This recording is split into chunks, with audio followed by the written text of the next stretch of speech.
Yun po. Walang PH. Ng ban eh. Wow.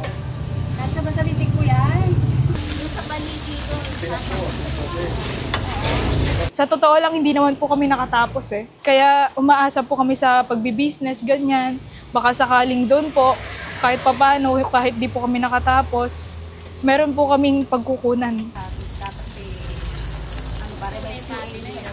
Taga San Miguel, Bulacan po talaga ako and napangasawa ko lang po yung si Red na galing po siyang Mangga, Candaba. Bakit po yung full stop? Si full stop po kasi tulad po nila ma'am, sobrang ano po nila, accommodating po. Hindi ka po mahihiya na lumapit sa kanila. Magaan po silang makipag-usap.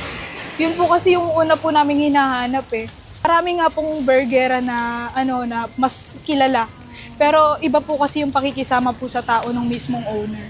Ayun po yung hinanap po talaga namin. Customer po kami ng Full Stop Burger. Lalo na po sa Pulong Palasan. Favorite po namin ng husband ko is yung Secret Weapon. So dito na po kami sa kilala po namin, natitikman po namin palagi at alam po namin yung lasa. Kasi yan po yung pamatid gutom po namin nung zero pa po talaga kami. Madaling araw po, gigising kami, ganyan, nagugutom. Pupunta po kami sa Full Stop. Congratulations! Thank you po. Sa inyong franchise sa Full Stop Stay Burger. hungry.